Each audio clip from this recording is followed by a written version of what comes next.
একজন ম্যাডামের ক্লাস দিতে হচ্ছে আরকি অন্য একটা পার্সোনাল কারণে। তো যে কারণে আমার ক্লাসটা মিস হয়ে যেতে পারে বিধায় আমি আজকে নিয়ে নিচ্ছি। যাই হোক, মানে আগামীকালকে ক্লাসটা আজকে নিয়ে নিচ্ছি। মোট কথা হচ্ছে এই। আজকের আলোচনার বিষয় হচ্ছে রোগ প্রতিরোধ সম্পর্কে ধারণা। মানে community medicine and public health সাবজেক্টের উপরে ক্লাস আজকের। আজকের টপিকটা হলো রোগ প্রতিরোধ সম্পর্কে ধারণা। তো আমরা প্রথমে জানা দরকার যে রোগ প্রতিরোধ কি?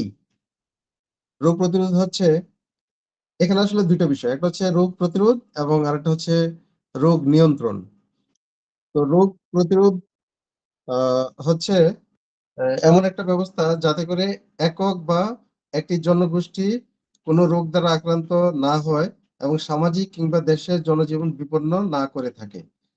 তার মানে রোগ প্রতিরোধ হচ্ছে এমন একটা ব্যবস্থা যেটার মাধ্যমে আ একক কোনো ব্যক্তি অথবা সমষ্টিগতভাবে একাধিক ব্যক্তি বা জনগোষ্ঠী যদি রোগ দ্বারা আক্রান্ত না হতে পারে, এমন ধরনের কোনো ব্যবস্থা কিংবা কোনো সমাজ অথবা যদি আমরা বলি বড় পরিসরে যে একটা দেশের যদি জনজীবন বিপন্ন আ না হতে পারে, এই ধরনের ব্যবস্থাটাই হচ্ছে রোগ প্রতিরোধ ব্যবস্থা। তো রোগ প্রতিরোধ করতে হলে মানুষের উপর এমন কোনো ঔষধ ব্যবহারের ব্যবস্থা নিতে হবে, যেটা অনেকটা হচ্ছে টিকার মতো আচরণ করবে। অর্থাৎ আমি তো টিকা সম্পর্কে গত ক্লাসে বলেছিলামও যে আ টিকা হচ্ছে কি করে? যে কোনো একটা বিশেষ রোগের জন্য যদি টিকা তৈরি করা হয় বা যদি কোনো মেডিসিনকে আমরা টিকার মতো করে ব্যবহার করতে পারি, তাহলে কি হবে? যে ওই রোগ দ্বারা আ মানুষ আক্রান্ত হওয়ার সম্ভাবনা থাকে না। মানে ওটা হচ্ছে ওই রোগটাকে প্রতিরোধ করে থাকে। তো তাহলে আমাদের রোগ প্রতিরোধ ব্যবস্থাটা এমন হওয়া উচিত আ যেটা অনেকটা যে টিকার মতো আচরণ করবে এবং মানুষ রোগ আক্রমণ থেকে নিরাপদ থাকবে। এটাই হচ্ছে রোগ প্রতিরোধ। তাহলে রোগ নিয়ন্ত্রণ কি? আসলে প্রতিরোধটা হচ্ছে আ কোনো ডিজিজের আ পূর্বের একটা প্রিকশন মূলক ব্যবস্থা। অর্থাৎ রোগ দ্বারা যাতে আক্রান্ত হতে না পারে অথবা আক্রান্ত হলেও যাতে মহামারীর ন্যায় কোনো জটিল আকার ধারণ না করে, ওই ধরনের ব্যবস্থাটা হচ্ছে প্রতিরোধ ব্যবস্থা। আর নিয়ন্ত্রণ যেটা, এটা হচ্ছে কিন্তু পরের ব্যবস্থা। তার মানে কোনো দুরারোগ্য ব্যাধিতে যদি কেউ আক্রান্ত হয় কিংবা কোনো রোগ যদি মহামারী আকারে ছড়িয়ে পড়ে, তাহলে কোনো একটা বিশাল জনগোষ্ঠীকে মানে হুমকির মুখে আ যাতে ফেলে না দেয়, আ ওই দুরারোগ্য ব্যাধি আ কিংবা কোনো দুরারোগ্য ব্যাধি দ্বারা যাতে একক কিংবা কোনো একটা বিশাল জনগোষ্ঠী প্রাণ না হারায়, আ সেজন্য ওই আক্রান্ত রোগের প্রকোপটাকে যদি সীমাবদ্ধ করা যায়, সেটা হচ্ছে রোগ নিয়ন্ত্রণ। মনে করেন যে কোনো একটা এলাকাতে আ কি বলবো যে আপনার বসন্ত, ওই যে আ জল বসন্ত অথবা গুটি বসন্ত আছে, যেটাকে চিকেন পক্স ইংরেজিতে বলা হয়। যে ওই ধরনের বসন্ত দেখা দিল। তাহলে যদি একসময় কিন্তু এটা মহামারী ছিল। যে আ এটা ছোঁয়াচে যেহেতু আ একজনের দেখা দিল, তারপর দেখা গেছে বাতাসের মাধ্যমে ছড়াই গেছে।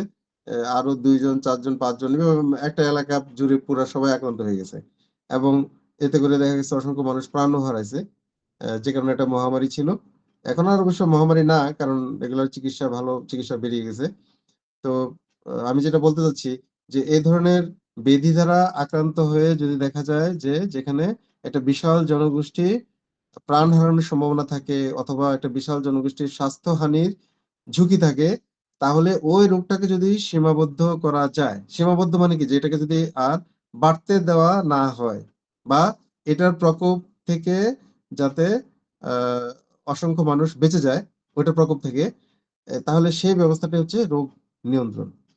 তাহলে রোগ নিয়ন্ত্রণ করতে গেলে আ কি করতে হবে? প্রথমত হচ্ছে ওই রোগ সম্পর্কে যথেষ্ট ধারণা অর্জন করতে হবে। কারণ আ আপনি একজন ডাক্তার হিসেবে আ যখন আ কোনো একটা দুরারোগ্য ব্যাধিকে নিয়ন্ত্রণ করতে যাবেন, আ সেই ক্ষেত্রে আপনাকে অবশ্যই ওই রোগ সম্পর্কে যথেষ্ট ধারণা থাকতে হবে যে রোগটা কোন ধরনের বা এটা যে ছড়ায়ে পড়ে, এটার মাধ্যমটা কি? মানে কিসের মাধ্যমে ছড়ায়? আ প্লাস ছড়ায়ে পড়লেও এটা কতদিনের মধ্যে এটার তীব্রতা বেড়ে যায়, কিংবা এটা যে ক্ষতি করে, কোন ধরনের ক্ষতি করে, এই বিশেষ বিশেষ যে ধারণাগুলো, এগুলো অর্জন করতে হবে। তারপর হচ্ছে আপনি যদি এই ধারণাগুলা অর্জন করতে পারেন বা আপনি বুঝে যান, তাহলে হচ্ছে তাকে নিয়ন্ত্রণ করার যে প্রয়োজনীয় ব্যবস্থা, সেটা আপনি সঠিকভাবে গ্রহণ করতে পারবেন।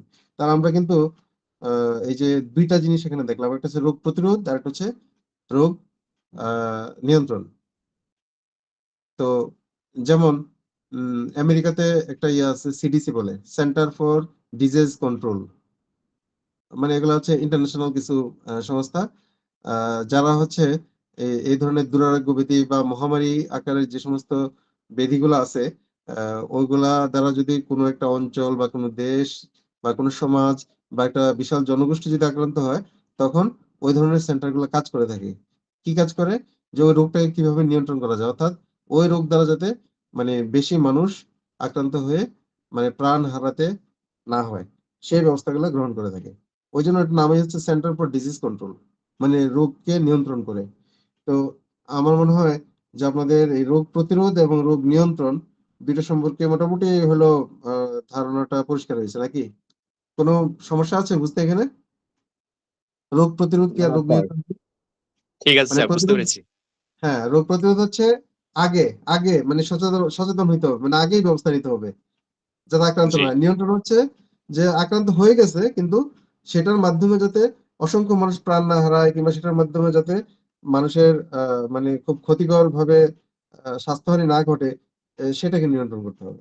এই হচ্ছে দুইটা বিষয়। এখন আমরা আরো কিছু বিষয় জানি যে কিভাবে রোগের প্রতিরোধ এবং নিয়ন্ত্রণ করা যায়। আমরা তো দুইটা ধারণা পেলাম, কিন্তু এখন নিয়ন্ত্রণ কিভাবে করবো? এখানে কিছু কৌশল আছে, যেমন হাতের পরিচ্ছন্নতা। কেন এটা জরুরি? এজন্য যে ওই যে যে যে সমস্ত কমিউনিকেবল বা সংক্রামক কিংবা ছোঁয়াচে রোগ আছে, যে হাতে স্পর্শ লাগলেই একজন থেকে আরেকজনের মধ্যে চলে যেতে পারে। এই জন্য হাতকে পরিষ্কার পরিচ্ছন্ন রাখতে হবে।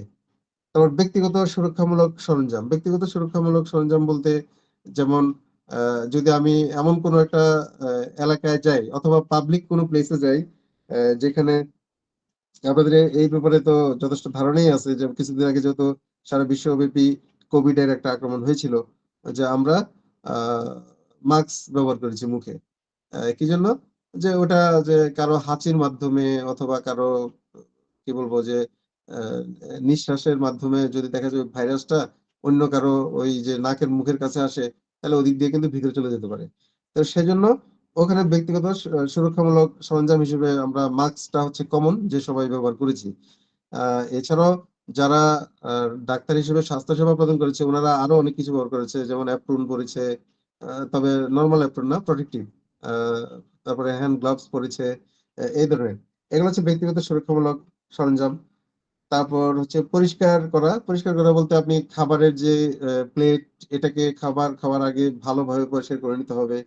আহ, অথবা আপনার কাপড়-চোপড়, আপনি যদি এমন হয় যে পেশেন্ট দেখে চেম্বার থেকে গেলেন, কিংবা আপনি হসপিটালের ডক্টর, হসপিটাল থেকে গেলেন, তাহলে গিয়েই কিন্তু আপনি খাবার দাবার খেয়ে ফেলবেন না। বাসায় গিয়ে আগে হচ্ছে আপনার ড্রেসটা চেঞ্জ করবেন, তারপর পারলে একটা গোসল নিবেন, বা ভালোভাবে হাত মুখ সব পরিষ্কার করে তারপর হচ্ছে আপনি খাবার দাবার খাবেন। আরেকটা হলো ধারালো অস্ত্রের যথাযথ হ্যান্ডেলিং। ধারালো অস্ত্রের যথাযথ হ্যান্ডেলিং বলতে, এটা আসলে আহ বিশেষ করে যারা হয়তো অ্যালোপ্যাথিতে সার্জারির ডাক্তার, আর এছাড়া আমরা ওই সাইডটা বাদ দিই। যেমন আমরা পুরুষরা তো সবাই আহ, চুল কাটানোর জন্য সেলুনে যাই। তো ওখানে সেলুনে কাটার ম্যানরা কি করে, ওই যে খুর দিয়ে টানে। তো এখন ওই যে খুর দিয়ে টানে, যদিও এখন ওরাও সচেতন হয়ে গেছে, প্রত্যেকের জন্য সেপারেট সেপারেট ব্লেড লাগায় নেয়। কিন্তু একসময় দেখা যেত একই খুর, ব্লেড ছিল না তখন, ওই একই খুর দিয়ে কিন্তু সবাইকে ওইটা ইউজ করতেছে। তাহলে কারো দেখা গেছে যে ওই স্কিনে যে টান পড়লো, ওখান থেকে কোনো ক্ষতিকর যদি ভাইরাস থাকে, সেটা কিন্তু আপনাকে ওই একই জিনিস ইউজ করলে আপনার মধ্যে ট্রান্সফার হয়ে যেতে পারে। মানে ভাইরাস তো অসংখ্য ভাইরাস আছে, ব্যাকটেরিয়াও আছে। তো মানে এ ধরনের তো ছোট অনেক জীবাণু আছে যেগুলা ট্রান্সফার হয়ে যেতে পারে।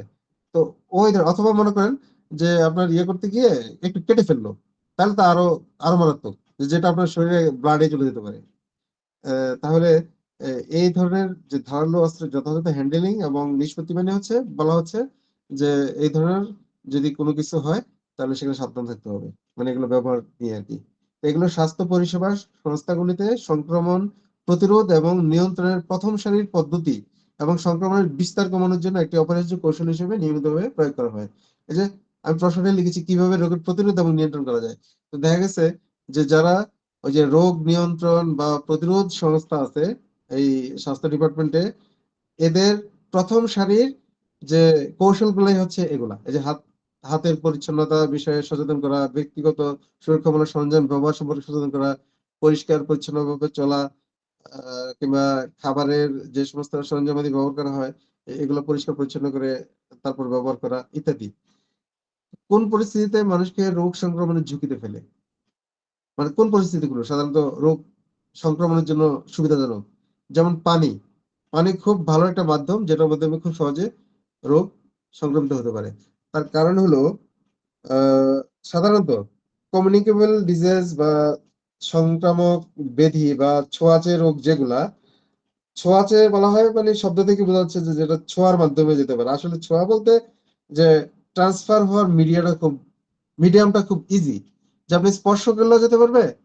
এবং যেমন পানি, পানি কিন্তু খুব ইজি একটা মিডিয়াম, যে আপনি ধরেন একটা হোটেলে গিয়ে খাচ্ছেন, আপনাকে যে গ্লাসটা পানি খাওয়ার জন্য দিল, ওই গ্লাসটা দিয়ে হয়তো আরো 5 জন খেয়ে গেছে। গ্লাসটা ভালোভাবে ধুয়েছে কিনা সেটা তো আপনি হয়তো দেখতেছেন না।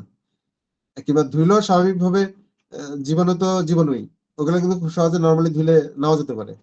তাহলে যদি ক্ষতিকর কোনো ভাইরাস থেকে থাকে আরেকজনের, যেটা দিয়ে পানি খেয়েছে, আপনার মধ্যেও কিন্তু সেই ভাইরাসটা পানির মাধ্যমে চলে যেতে পারে।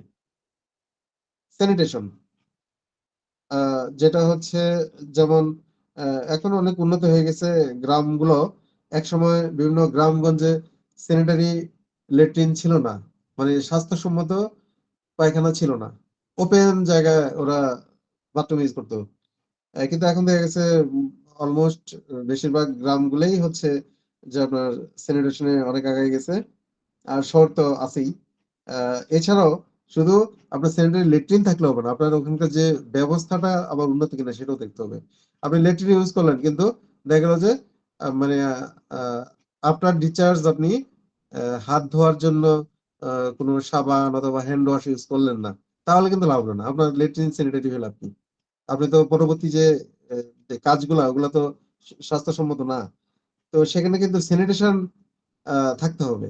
অর্থাৎ আপনি আফটার ডিসচার্জ যাতে একটা হ্যান্ড ওয়াশ ইউজ করেন অথবা আ সাবান দিয়ে হাত ধুয়ে ফেলেন। আ এই ব্যবস্থাগুলো থাকতে হবে। তারপর হচ্ছে খাদ্যের মাধ্যমে ছড়াতে পারে। যেমন আমরা মানে দেখি যে রাস্তাঘাটে কিন্তু ওপেন স্ট্রিট ফুড অনেকেই খায়, আমরাও খাই মাঝে মধ্যে। তো এগুলো আসলে কতখানি স্বাস্থ্যসম্মত নাকি ঝুঁকিযুক্ত? ঝুঁকিমুক্ত না ঝুঁকিযুক্ত? ঝুঁকিযুক্ত। হ্যাঁ, এখন বলতে পারেন তো তাইলে তো এত মানুষ যে খাচ্ছে, কই সবাই তো অসুস্থ হচ্ছে না। ওই যে আমি একটা ক্লাসে বলেছিলাম যে আমাদের তো ইমিউন সিস্টেম আছে। মানে আমাদের ইনবিল্ট বডির মধ্যেই কিন্তু রোগ প্রতিরোধ ক্ষমতা আছে। যে কারণে অসংখ্য ভাইরাস কিন্তু প্রতিনিয়ত আমাদের এই বাতাসের মাধ্যমে, শ্বাস-প্রশ্বাসের মাধ্যমে বা এই যে পানি বলেন, বিভিন্ন কিছুর মাধ্যমে কিন্তু আমাদের শরীরের ভিতর প্রবেশ করতেছে। কিন্তু তারপরেও আমরা অসুস্থ হই না কেন? হই না এই কারণে যে প্রাথমিকভাবে আমাদের ইমিউন সিস্টেম কিন্তু ওগুলোর সাথে যুদ্ধ করে ওগুলোকে হারায় দেয়। এবং যে কারণে আমরা মোটামুটি ঠিক থাকি। কিন্তু অসুস্থ কখনোই যখন নাকি দেখা গেছে এমন শক্তিশালী একটা ভাইরাস ঢুকে গেছে যেটার সাথে আমাদের জীবনের শক্তি আর পারল না যুদ্ধে। তখন হচ্ছে ও আমরা অসুস্থ হয়ে পড়ি। আর তখনই হচ্ছে চিকিৎসা প্রয়োজন হয়ে পড়ে।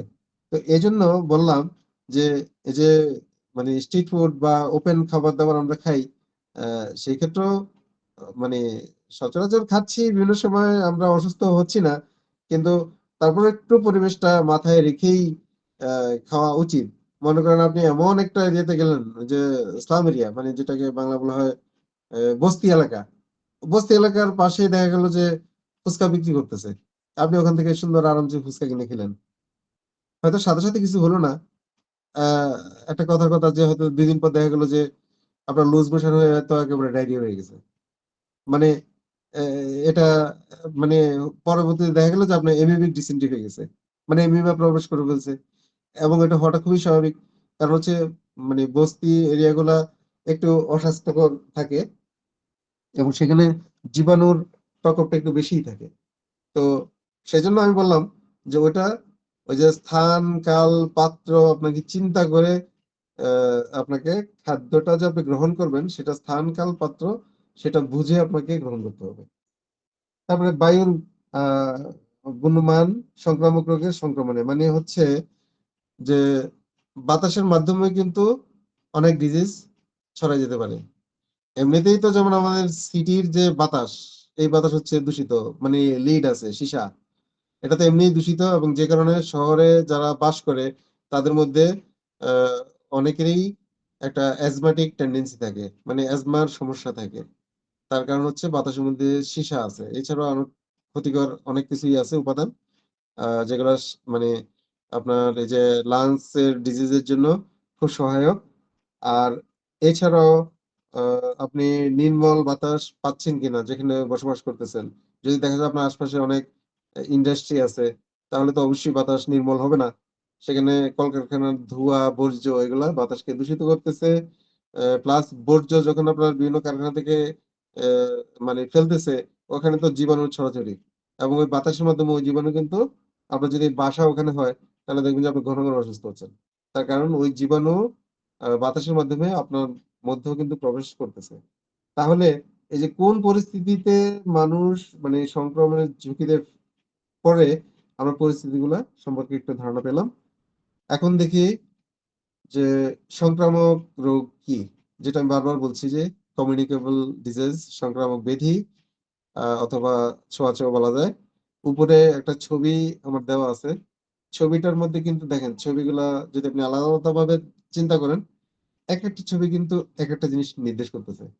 দেখেন ইনফেক্টেড পারসন মানে উনি অলরেডি আক্রান্ত, কিন্তু ওনার আক্রান্ত হওয়ার উপরের যে সাইকেলটা আছে ওটার দিকে যদি তাকান, দেখেন হ্যান্ডশেক করা, মানে হচ্ছে কি ডিরেক্ট কন্টাক্ট। এখন আপনি একজনের সাথে হ্যান্ডশেক করলেন, দেখা গেল ওনার হাতে, এমনি পরিষ্কার দেখছেন হাত, খালি চোখে তো আর জীবনে দেখা যায় না, বাট ওনার হাতে জীবাণু ছিল, ব্যাস আপনি হ্যান্ডশেক করছেন, আপনার হাতে চলে আসছে।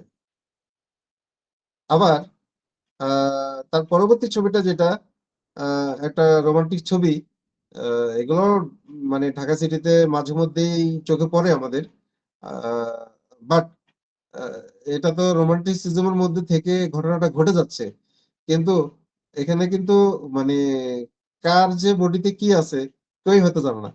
এখন যদি দেখা যায় যে এই মানে দুইজনের মধ্যে কারো একজনের বডিতে যে খুব শক্তিশালী কোনো মানে ক্ষতিকর ভাইরাস থেকে থাকে, তাহলে এটা কিন্তু ট্রান্সফার হয়ে যাবে, এবং ট্রান্সফারে অপর পক্ষকে আক্রান্ত করে ফেলবে।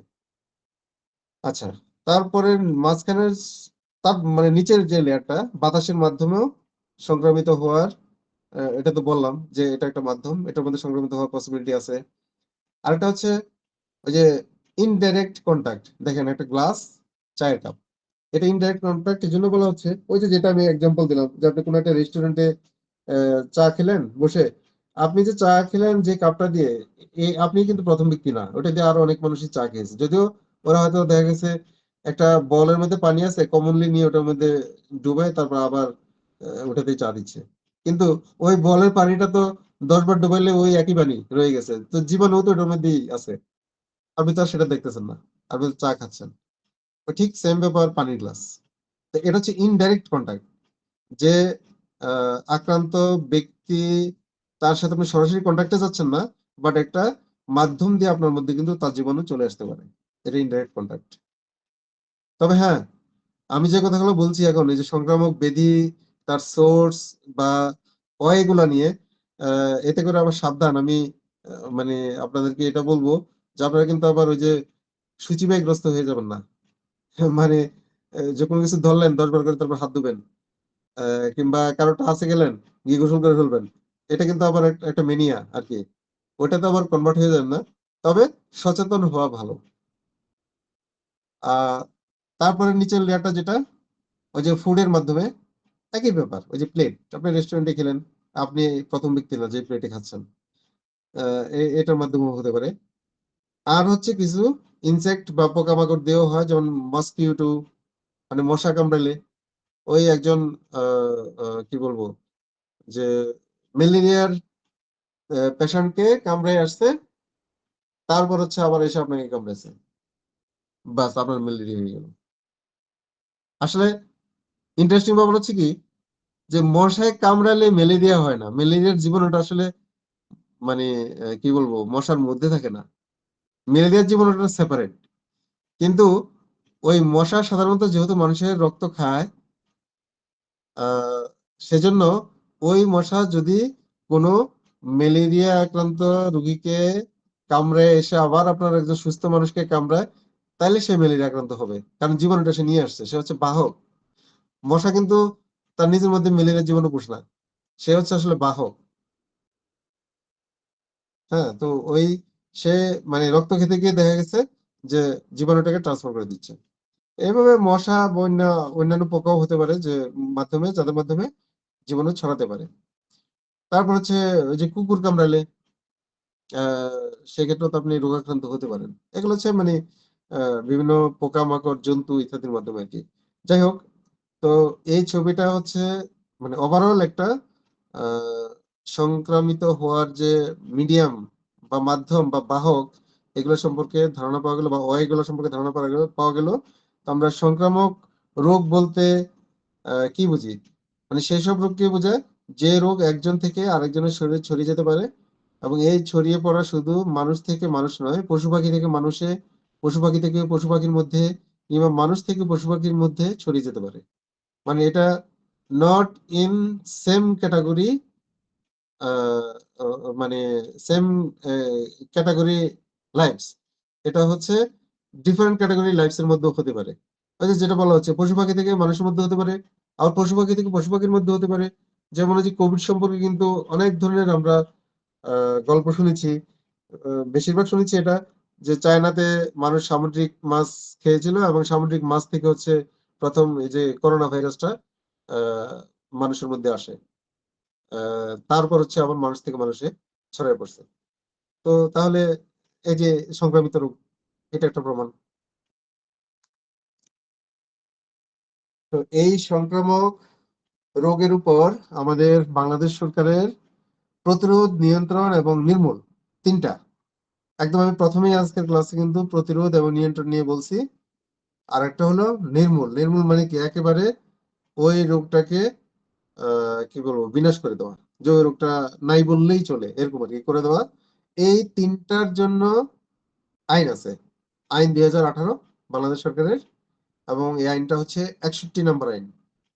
তো আমরা দেখি যে ওই আইনের অন্তর্ভুক্ত আপনারা যখন ডাক্তার হবেন, বা এখানে আমি জানি না, কেউ অলরেডি ডাক্তারি পাশ করেও বলছেন, এরকমও থাকতে পারেন। যাই হোক, মোট কথা ডাক্তার হিসেবে আপনাদের কিন্তু সরকারের এই আইনটা সম্পর্কে একটু জানা উচিত, যে সরকারের এই আইনের আওতাভুক্ত সংক্রামক ব্যাধিগুলা কি, অথবা মানে সরকার কোন সংক্রামক ব্যাধিগুলা নিয়ে কাজ করে থাকে সরকারিভাবে, সেটা জানা দরকার। যেমন এখানে অলরেডি আমি লিস্টটা দিয়ে দিয়েছি: ম্যালেরিয়া, কালাজ্বর বা কালো জ্বর, filariasis, dengue, influenza, avian flu, Nipah, Nipah virus আর কি, অ্যানথ্রাক্স, মার্স কভ, জলাতঙ্ক বা ওয়াটার ফোবিয়া যেটাকে বলে, ওই যে কুকুরে কামড়াইলে হয়।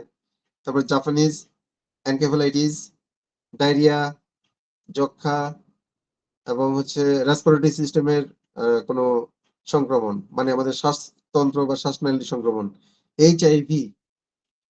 তারপর হচ্ছে হেপাটাইটিস ভাইরাস। হেপাটাইটিস ভাইরাসের মধ্যে বি আছে, সি আছে, এ আছে, সেটা পরের ব্যাপার। মোট কথা হেপাটাইটিস ভাইরাস দ্বারা সংক্রমিত হওয়া, এবং টিকার মাধ্যমেও প্রতিরোধযোগ্য রোগসমূহ। এই টিকার মাধ্যমে যে রোগগুলো প্রতিরোধ করা যায়, এগুলো কিন্তু এই আইনের আওতাভুক্ত। অর্থাৎ কোন কোন রোগকে প্রতিরোধ করার জন্য সরকার টিকার ব্যবস্থা করে থাকে: টাইফয়েড, খাদ্যে বিষক্রিয়া যেটা ফুড পয়জনিং বলে, মেনিনজাইটিস, এটা ব্রেনের হয়ে থাকে, Ebola virus, Zika virus, chikungunya. এই রোগগুলা হচ্ছে সব এই সংক্রামক রোগ যে প্রতিরোধ, নিয়ন্ত্রণ এবং নির্মূল আইন 2018 আওতাভুক্ত, এবং সরকার কর্তৃক সরকারি গেজেটে প্রজ্ঞাপন দ্বারা ঘোষিত কোন নবোদ্ভূত বা পুনরুদ্ভূত আহ, রোগ। এটার অর্থ হচ্ছে এখানে লিস্টে ব পর্যন্ত যে রোগগুলো আপনারা দেখতে পাচ্ছেন, এগুলো তো আছেই। এছাড়া নতুন যদি কোনো রোগ দেখা দেয় মহামারী আকারে, সরকার তখন হয়তো প্রজ্ঞাপনের মাধ্যমে অথবা নতুন সংক্রামক রোগ হিসেবে ঘোষণা দিলে সেটাও এই আইনের অন্তর্ভুক্ত হবে। আপনারা কি বুঝতে পারছেন? হ্যালো? হ্যাঁ স্যার। হ্যাঁ, কোথাও যদি আপনাদের বুঝতে সমস্যা হয় অবশ্যই বলবেন, আমাকে থামায় দিবেন না। হ্যাঁ বুঝতে পারছি স্যার। জি। এখন আসেন যে সংক্রামক রোগ ছড়ানোর অবশ্যই স্যার, জি জি। মাধ্যমগুলা কি? যদিও আমি প্রাথমিক কিছু কথা বলেছি যে হ্যাঁ, কিসের মাধ্যমে সংক্রামিত হয়। তারপরে একটু স্পেসিফিক্যালি এখন বলি। ১ নম্বর হচ্ছে স্পর্শ, টাচ।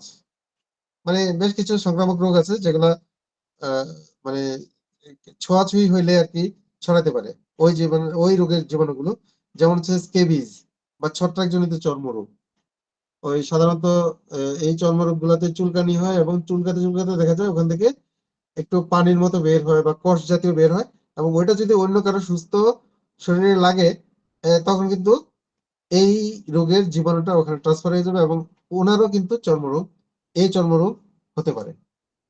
তারপর হচ্ছে যৌন সংস্পর্শ, মানে হচ্ছে সেক্সুয়াল কন্ট্রাডিকশন, যেটা এর মাধ্যমে হচ্ছে AIDS, syphilis, gonorrhoea, hepatitis B এবং সি, এই দুটা হিউম্যান প্যাপিলোমা ভাইরাস ইনফেকশন, যেটা জরায়ুর মুখে ক্যান্সারের অন্যতম কারণ। এই যে মানে মহিলাদের জরায়ু ক্যান্সার হয়ে থাকে জরায়ু মুখে, ওইটার ভাইরাসটা হচ্ছে হিউম্যান প্যাপিলোমা ভাইরাস। এবং আপনারা জেনে রাখবেন আরেকটা চর্মরোগের ভাইরাস হচ্ছে হিউম্যান প্যাপিলোমা ভাইরাস। সেটা পুরুষ এবং মহিলা সবারই হয়ে থাকে, মানে হয়ে থাকে বলতে অনেকেরই হয় আরকি। চর্মরোগ সেটা হচ্ছে বাংলাতে বলে হচ্ছে আঁচিল। আঁচিল তো আপনারা পরিচিত, তাই না? ছোট্ট যে মাংসের মতো জি জি। অনেকের ওই যে চামড়ার উপরে জি স্যার। একটু ঝুলে থাকে, আঁচিল। ইংরেজিতে বলা হয় ওয়াটস। এটারও কিন্তু ভাইরাসটা হচ্ছে হিউম্যান প্যাপিলোমা ভাইরাস। তাহলে দেখেন এই হিউম্যান প্যাপিলোমা ভাইরাস কিন্তু আঁচিল পুরুষেরও হয়, মহিলাদেরও হয়। হ্যাঁ? কিন্তু মহিলাদের পার্টিকুলারলি জরায়ু মুখে যে ক্যান্সার হয় ওটার জন্য কিন্তু হিউম্যান প্যাপিলোমা ভাইরাস দায়ী। তাহলে এগুলো সাধারণত যৌন সংস্পর্শের মাধ্যমে ট্রান্সফার হয়ে থাকে। আর হচ্ছে লিম্ফো গ্রানুলোমা, ভেনেরিয়াম, তারপরে স্যাংক্রয়েড, এই রোগগুলা সব হচ্ছে যৌন সংস্পর্শের মাধ্যমে, মানে এই রোগের জীবাণুগুলা ট্রান্সফার হয়ে থাকে। আর হচ্ছে খাদ্য ও পানীয়ের মাধ্যমে, মানে বিশেষ করে পানি, মোট কথা পানির মাধ্যমে যে পানি যেহেতু ইজি মাধ্যম, পানির মাধ্যমে যেই রোগের ভাইরাসগুলো ট্রান্সফার, টাইফয়েড, তারপর হচ্ছে পোলিও, মাইলাইটিস, হেপাটাইটিস এ এবং ডি, কলেরা, ডায়রিয়া। এবং এই কারণে দেখবেন আপনারা যখন কখনো বন্যা হয়, বন্যা আহ, আহ, মানে বন্যা পীড়িত এলাকাগুলোতে তখন কিন্তু আমাশয়, কলেরা, ডায়রিয়ার একটা প্রকোপ দেখা দেয়। কেন? ওই যে পানি দূষিত থাকে এই কারণে। এছাড়াও কৃমি, কৃমি কিন্তু একটা ভয়ঙ্কর ইয়ে, যেটাকে আমরা অনেক সময় গুরুত্ব দেই না। মানে গুরুত্ব দেই না, এটা প্রমাণ হচ্ছে অনেক মানুষই পাওয়া যায় যারা একবার কৃমির ওষুধ খাইছে কয় বছর আগে মনেও নেই, ভুলে গেছে। হয়তো দেখা গেছে 5 বছর আগে কৃমির ওষুধ খাইছে, তারপর আর খায়নি। কিন্তু প্রত্যেকটা সুস্থ মানুষের 4 মাস পর পর কৃমির ওষুধ খাওয়া উচিত। 4 মাস পর পর কৃমির ওষুধ খাওয়া উচিত। বছরে 3 বার কৃমির ওষুধ খাওয়া উচিত। এটা আমি বললাম যে সুস্থ মানুষের। এখন হয়তো বলতে পারেন যে মানুষটা সুস্থ, তার মধ্যে মানে কৃমি দ্বারা আক্রান্ত হয়েছে এই ধরনের কোনো সিমটম দেখা যাচ্ছে না, তাইলেও খাবে?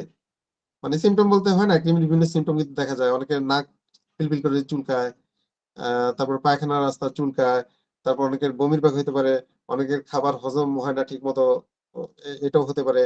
তারপর পেট ফুলে থাকে। তারপরে দেখা যায় অনেক সময় লুজ মোশন হতে পারে। মানে এ ধরনের অনেক ধরনের সিমটম থাকে কৃমি আক্রান্ত হলে। কিন্তু আমি বলতে চাচ্ছি যে একজন সুস্থ মানুষ দেখা গেল এগুলো কোনো সিমটমই নাই, তারপরেও খাবে? হ্যাঁ, তারপরেও খাওয়া উচিত। খাবে মানে খাওয়া উচিত। কেন? কৃমি কিন্তু অহরহ যেকোনো ভাবে, এই যে আমরা যদি খালি পায়ে হাঁটি এবং যদি দেখা যায় কোনো একটা স্যাঁতসেঁতে জায়গায় হাঁটি, কিংবা ধরেন আমি খালি পায়ে ওয়াশরুমে চলে গেলাম, ওখানেও কিন্তু আমার পায়ের তালু দিয়ে এই যে গুড়াকৃমি ঢুকে যেতে পারে। চোখে দেখা যায় না কিন্তু ঢুকে যেতে পারে স্কিনের লোমকূপের মধ্যে দিয়ে কৃমি। কৃমি এত খারাপ জিনিস। এবং কৃমি আক্রান্ত হয়ে একটা মানুষ মারাও যেতে পারে। কৃমি এত ভয়ঙ্কর। কিছু কৃমি আছে যে আপনার এগুলা হেঁটে আপনার দেখা গেছে যে কি বলবো ওই যে গলাবিল দিয়ে আপনার নাসিকা গ্রন্থিতে চলে আসতে পারে। ইভেন এরকম কেসও আমার জানা আছে যে আপনার ওই যে আই বলের যে কুঠুরি ওখানেও চলে গেছে, মানে ছোট কৃমি ওখানেও চলে গেছে। মানে এগুলো খুব আনকমন কেস, বাট এগুলা মানে এ ধরনের কেস আছে, আমি অলরেডি জানি হয়েছে এ ধরনের কেস। তো তার মানে কৃমি কিন্তু খুব সহজ জিনিস না। এবং কৃমি থেকেও কিন্তু মানে অনেক ডিজিজের মূল কারণ হচ্ছে কৃমি। এটা হয়তো অনেকের কাছে কথাটা মানে অদ্ভুত মনে হতে পারে, বাট দিস ইজ ট্রু। যেমন দেখা গেছে অনেক সময় কিছু কিছু ডিজিজ যে আপনি প্রপার সিমটম অনুসারে ট্রিটমেন্ট দিচ্ছেন কিন্তু আপনার ট্রিটমেন্টে কোনো সমস্যা নেই, ট্রিটমেন্ট ঠিকই আছে। আপনি সিমটম অনুসারে ট্রিটমেন্ট দিচ্ছেন, বাট ইমপ্রুভ হচ্ছে না, পেশেন্টের কোনোভাবেই ইমপ্রুভ হচ্ছে না। লাস্টলি হয়তো দেখা গেল যে আপনি ছেড়েই দিলেন যে না, আপনাকে এইভাবেই থাকতে হবে। কিন্তু হোয়ারেস দেখা গেছে যে আসলে ওনার ওই প্রবলেমের মূল কারণ হচ্ছে যে উনি ওই লাস্ট কৃমির ওষুধ হয়তো খেয়েছিল 4 বছর আগে বা 5 বছর আগে, কিন্তু এর মধ্যে হয়তো ওনার মধ্যে কৃমি আছে, যে কৃমিগুলোর কারণে ওনার ওই রোগ দেখা দিয়েছে। মানে কৃমি কিন্তু অনেক রোগ সৃষ্টি করতে পারে, মোট কথা হচ্ছে এটা। এই জন্য বললাম যে এটাকে কিন্তু মানে খুব সামান্যভাবে বা হালকাভাবে নিলে চলবে না।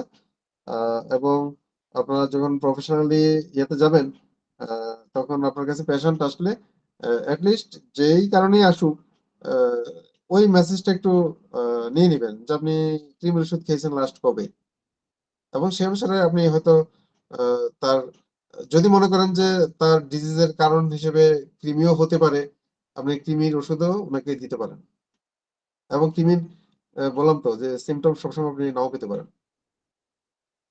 আচ্ছা, বায়ুবাহিত যক্ষা, ইনফ্লুয়েঞ্জা, হুপিং কাশি, meningitis, pneumonia, bronchitis, bronchiolitis, mumps, rubella, বসন্ত, তারপরে হাম, করোনা ভাইরাস, এগুলো সব বায়ুবাহিত। করোনা নিয়ে কন্ট্রাডিক্টরি কথা আছে, পানিবাহিত বলে, বায়ুবাহিত বলছে অনেকে। মানে এটা স্পেসিফিক আসলে কোনো ইয়ে নেই, তবে মোট কথা হচ্ছে এটা সংক্রামিত। এটা এটা হচ্ছে মেন কথা।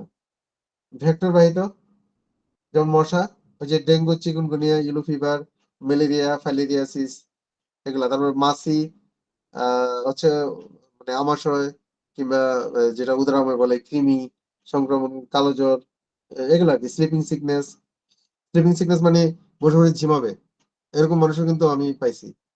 যে আপনার দিনের বেলা হোক রাতের বেলা হোক ওনার মানে 24 আওয়ার্স এর মধ্যে সবসময় মানে ঘুমের সময় বাদ দিয়ে আর কি বাকি সময়টার মধ্যে দেখা গেছে সবসময় মানে এটা মানে মনে হচ্ছে চোখ বন্ধ হয়ে আসতেছে, ঝিমি ঝিমি একটা ভাব, স্লিপিং সিকনেস। আবার এরকমও আছে যে মানে যখন ঘুমে থাকে আপনি কি ঘুষি দিলেও দেখা গেল টের পাচ্ছে না, অনেকটা মৃত মানুষের মতো হয়ে যায়। এই ধরনেরও আছে। তো এগুলোর আসলে খুব ইন্টারেস্টিং ইন্টারেস্টিং কজ পাওয়া যায় আর কি খুঁজে। যাই হোক, এগুলা কিন্তু মূল ইয়ে হচ্ছে মিডিয়াম হচ্ছে ওই যে মশা মাছি দ্বারা জীবাণুগুলা সংক্রমিত হয়। ওই যে দেখেন চোখের কৃমি, এই যে ডিয়ার ফ্লাই, চোখের কৃমি ত্বকের মাধ্যমে হয়। কিছু রোগের এজেন্ট সরাসরি ত্বকের সংস্পর্শে ছড়িয়ে পড়তে পারে, যেমন হচ্ছে টাইনিয়া কেপিটিস, ছত্রাক বা দাঁত যেগুলো বলি, টাইনিয়া পেটিস, ছত্রাক বা ক্রীড়াবিদদের পায়ে সৃষ্টি করে, এগুলো ওই যারা খেলাধুলা করে এদের।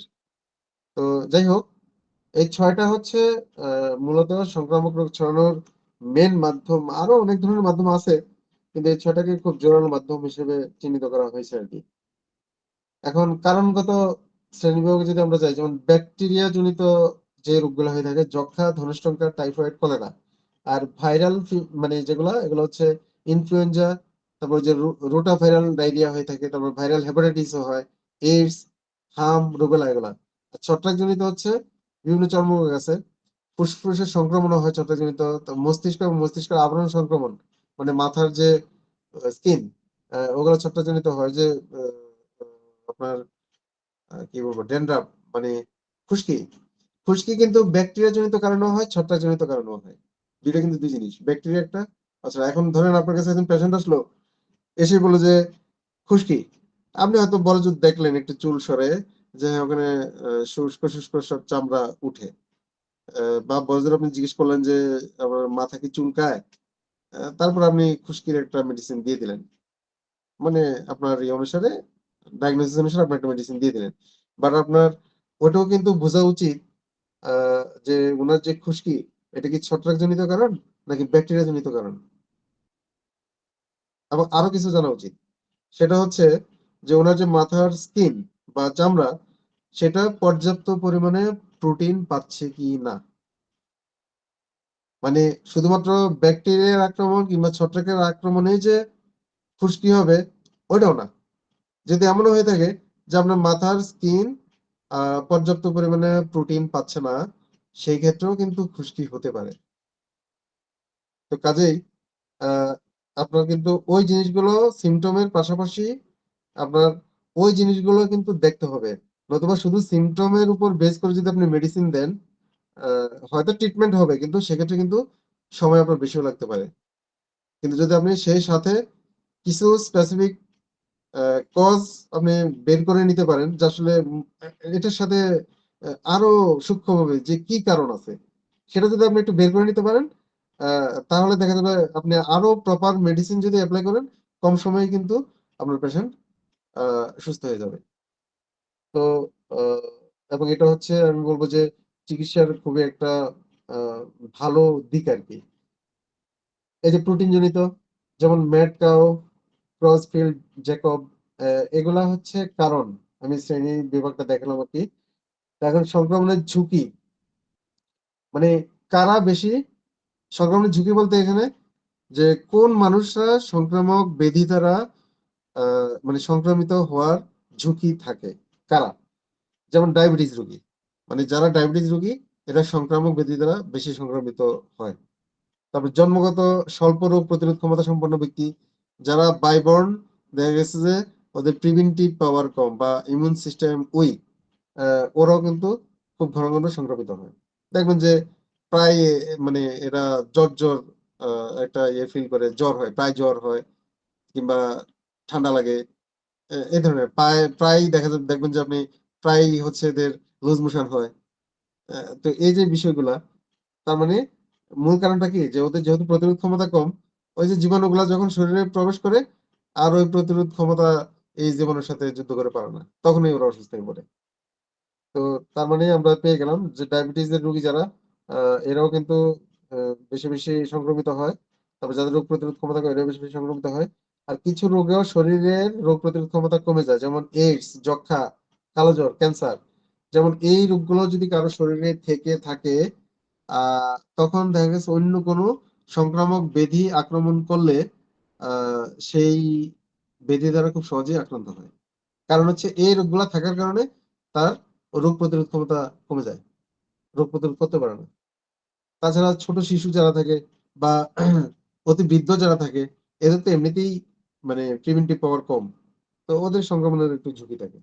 তাহলে আমরা কিন্তু অলমোস্ট সংক্রামক রোগগুলো কিভাবে ছড়ায় সাধারণত মাধ্যমগুলো সম্পর্কে জানলাম, এবং কারণ সম্পর্কে জানলাম, এবং কারা বেশি বেশি সংক্রমিত হওয়ার সম্ভাবনা আছে, এই বিষয়গুলো জানলাম। এখন আমরা দেখি যে আমাদের যদি সবচেয়ে মানে আসলে গুরুত্বপূর্ণ কি, গুরুত্বপূর্ণ হচ্ছে যদি একটা মানুষের প্রিভেন্টিভ পাওয়ার খুব ভালো থাকে, মানে একটা মানুষের রোগ প্রতিরোধ ক্ষমতা যদি খুব বেশি হয়, তাহলে সে মানুষটা কিন্তু খুব কম অসুস্থ হবে। অসুস্থ হবে না তা না, কিন্তু দেখা যাবে যে কম্পারেটিভলি সে অসুস্থ হবে কম। বছরে হয়তো একবার বা দুইবার কোনো কারণে একটু অসুস্থ হলো। তার মানে কি যে রোগ প্রতিরোধ ক্ষমতাটা হচ্ছে, কারণ এটা হচ্ছে কি শরীরের একটা মেইন জীবনী শক্তি।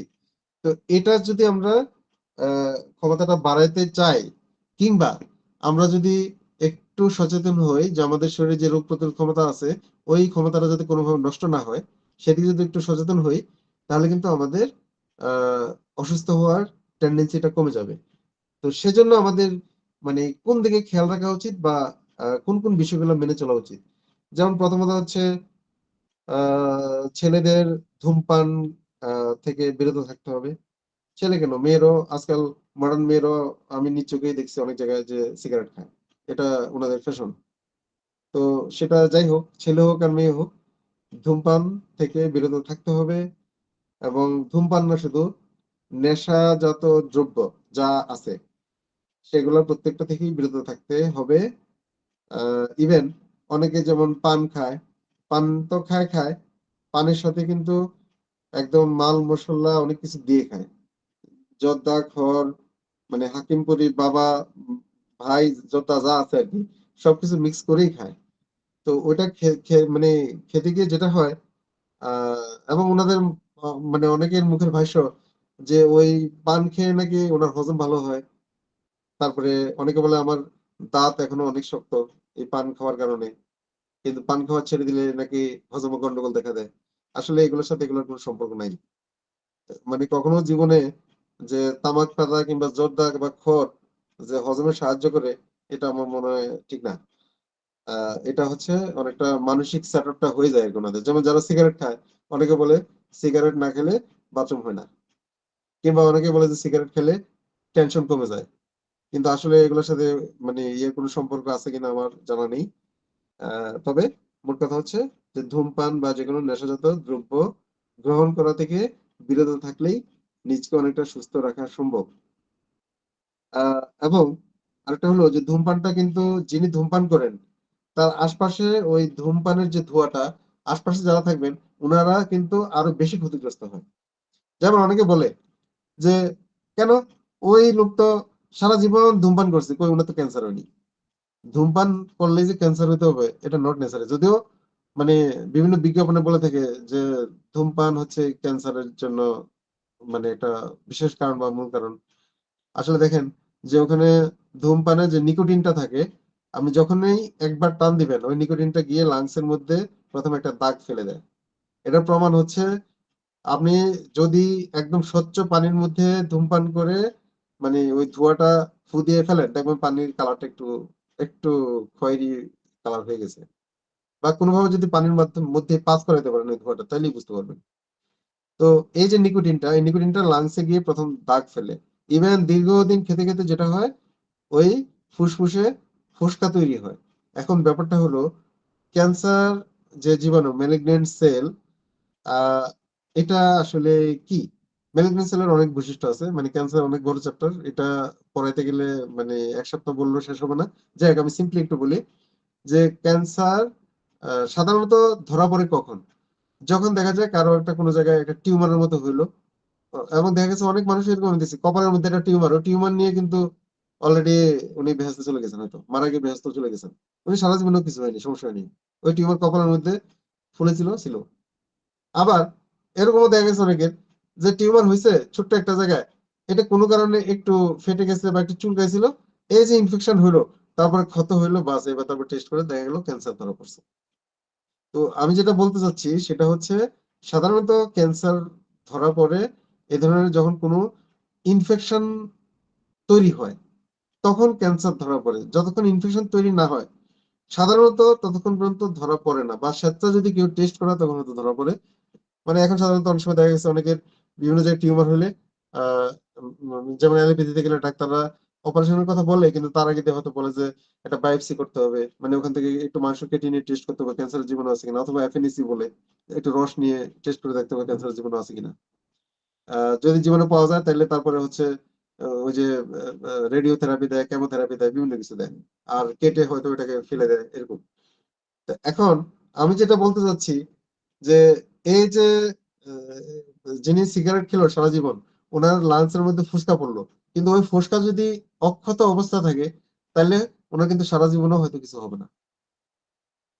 কিন্তু কোনো কারণে যদি ওই ফুসকা ভিতরে হয়তো গলে গেল দুই চারটা, এই গলে ইনফেকশন হয়, এই তারপর ওনার দেখা গেল অসুস্থতা দেখা দিল, এবং এক পর্যায়ে তখন ধরা পড়লো যে হ্যাঁ ওনার ক্যান্সার।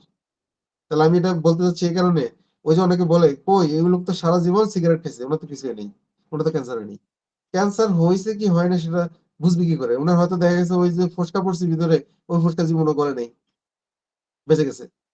ওই যে বললাম না, কপালে টিউমার নিয়ে দেখা গেছে এক লোক 80 বছর বেঁচে তারপর এমনি সুস্থ স্বাভাবিক অবস্থায় মারা গিয়ে ব্যস্ত চলে গেছে, কিছু হয়নি। আবার একজন দেখা গেছে 25 বছর হয়েছে, ওই তাও তারও কপালে হয়েছে, কিন্তু এটা কোনো কারণে হয়তো একটু ফুটছিল বা গলে গেছে, তারপরে ধরা পড়ছে এটার মধ্যে ক্যান্সার। যাই হোক, এগুলা অনেক ব্যাপার আছে, ক্যান্সার চ্যাপ্টার অনেক বড়। তো আমি যেটা বলতে চাচ্ছি যে ধূমপায়ী এবং ধূমপায়ীর আশপাশে যারা থাকে ওরা আরো বেশি ক্ষতিগ্রস্ত হয় সাধারণত। এটা থেকে বিরত থাকা ভালো। আরেকটা হলো স্বাস্থ্যকর খাবার খেতে হবে। এখন বলতে পারেন যে স্বাস্থ্যকর খাবার কি? আমি কি প্রতিবেলা বেলা ডিম খাবো, গোস্ত খাবো, এগুলা না। আপনি ওই প্রতিবেলা বেলা গোস্ত খেলে যে স্বাস্থ্যকর খাবার হলো তা না। আমাদের মানে একেবারে মানে মিনিমাম কস্টিং এর মধ্যে স্বাভাবিক খাবারের মধ্যেও কিন্তু অনেক স্বাস্থ্যকর আছে। আপনি শাকসবজি খান, হ্যাঁ ডিম খেতে পারেন, আপনি ডিম সিদ্ধ খান প্রতিদিন একটা। যদি আপনার হজমের সমস্যা না হয়ে থাকে আপনি দুধ খেতে পারেন। তারপর হচ্ছে আপনি ফলমূল খান, দেশীয় ফলমূল খান, সিজনাল ফলমূল খান, স্বাস্থ্যকর খাবার। কিন্তু আপনি যদি ওই সবসময় গিয়ে ফাস্টফুডের দোকানে স্পাইসি ফুড খান, হ্যাঁ তারপরে চিকেন ফ্রাই, তারপরে হচ্ছে কি বলবো, ওই কাচ্চি বিরিয়ানি সবসময় খান, তাহলে কিন্তু ওগুলা স্বাস্থ্যকর খাবার না। হ্যাঁ আপনি অকেশনালি খেতেই পারেন, আমরা তো সব ধরনের খাবার খাবোই অকেশনালি, বাট আপনি যদি র্যান্ডম খান তাহলে ওগুলা কিন্তু স্বাস্থ্যকর খাবারের আওতায় থাকবে না, এবং তখন আপনি খুব বেশি বেশি অসুস্থ হবেন। এবং আপনি যত বেশি রিচ ফুড খাবেন, মনে রাখবেন তত বেশি আপনার প্রিভেন্টিভ পাওয়ার নষ্ট হবে, আপনার রোগ প্রতিরোধ ক্ষমতা কমবে। এটা হচ্ছে চরম সত্যি। আর সবসময় চেষ্টা করতে হবে তেল চর্বি জাতীয় এবং অতিরিক্ত মশলা জাতীয় খাবার কম খাওয়ার চেষ্টা করতে হবে। আঁশযুক্ত খাবার অর্থাৎ যেগুলাতে সবজি, যেগুলাতে আঁশ থাকে আর কি, ফাইবারাস ফুড, ওগুলা খাওয়া ভালো। আবার এটার অর্থ এই না যে আপনাকে প্রতিদিনই খেতে হবে, আপনি মাঝে মধ্যেই খাবেন আর কি, শাক খাবেন, বিভিন্ন সবজি খাবেন। আর চিনিযুক্ত খাবার কম খাওয়াই ভালো, যেহেতু এখনকার চিনি তো হচ্ছে কেমিক্যাল সুগার। সেই আখের মানে অ্যাকচুয়াল যে আখের আগের চিনি সেই চিনি আর এখন নাই, কেমিক্যাল সুগার। সো যত কম খাওয়া যায় ততই ভালো।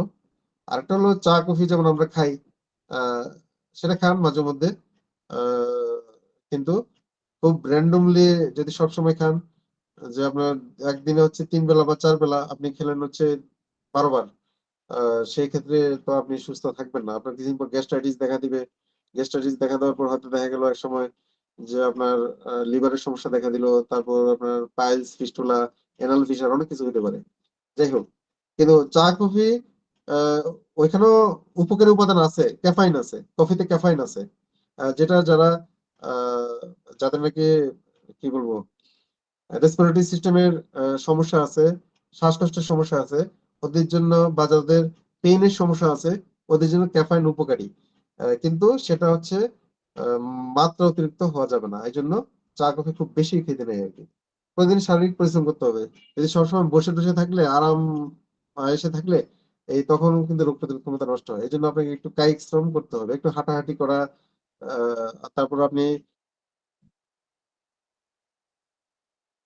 আপনি যে হয়তো আপনি চাকরি করেন, অফিসে বেশিরভাগ সময় বসায় থাকেন, ঠিক আছে আপনি অফিস থেকে বেরিয়ে একটু হেঁটে আসলেন, তারপর আপনি গাড়িতে আসেন। বা যদি সেই সুযোগ না থাকে, তাহলে আপনি বাসায় এসে তারপর একটু ফ্রি টাইম পেলে আধা ঘন্টা 1 ঘন্টা হাঁটেন বাইরে গিয়ে। একটু বা অথবা বাজারটা আপনি নিজে করেন বাজারে গিয়ে। এই ধরনের একটু কায়িক শ্রম করতে হবে আর কি, মোট কথা। আরেকটা হচ্ছে যে শরীরের ওজন নিয়ন্ত্রণে রাখতে হবে।